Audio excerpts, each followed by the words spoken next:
was probably, I don't even know, I was a young teen, I would say. I was sorting Rainier cherries for little to no money. Just that was my first farm experience, working on the orchard as a child.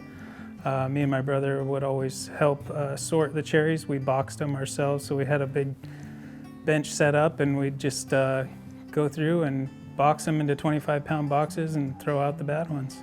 I think the main thing that I wanted to learn when I first got back is that first winter. I came back in November, and that's like right around pruning season, as I went out with our foreman and asked him to kind of show me around and show me what, because I didn't know how to prune a pear tree. I would still say I don't know how to prune a pear tree correctly, because it's only been a couple years, but it's just one of those things that you kind of just have to learn. Being a tree farmer is you want to know how to prune your trees, you want to know how to thin your trees, and all that stuff is a second language to me at this point, and those are things that I really want to learn how to do to be able to grow nice trees and nice fruit. It's been an experience.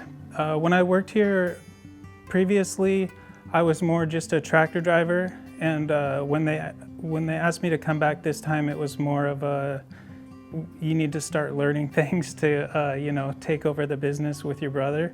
And so I think this time it's been a little bit more hands-on with more of the management side, as before I was just an employee. And so I've been trying to pick up things from my dad and uncle as we do things throughout the year. There's always something to learn, and I'm definitely not an expert. My first year back, I came back in the middle of winter, and then once summer came around, we started setting up blocks to plant some new pear trees, some Star Crimsons. And when we were doing that, my uncle let me run the transit gun to set up the rows to be able to make a nice straight line and to have the right spacing in between each tree and in between the trees widthwise. And that was a great learning experience for me. So the old anjos the row spacings are 23 feet wide, and then another 20 feet in between each tree.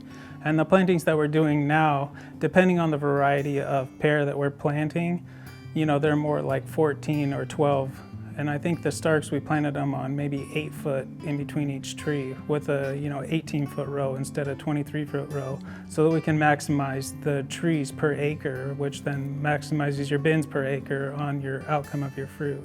I think that it's definitely the new way to go. We're not going out and putting in trellis systems or anything like that, but we are trying to still maximize our yield from per acre for the pears that we do grow. I went out and tried 2 jobs before coming back to the orchard here. One of them was an outside job and one of them was a desk job. And this ag job that I have now, working on my family orchard, has been much more fulfilling and definitely more enjoyable than any of the other jobs that I've had. I enjoy going to work and not doing the same thing every day for all of my life. And that's one of the biggest bonuses about being a farmer, is it's something new every day. There's always something to do, and it's something new. It's the same things throughout every year, but at least you're not doing the same thing every day.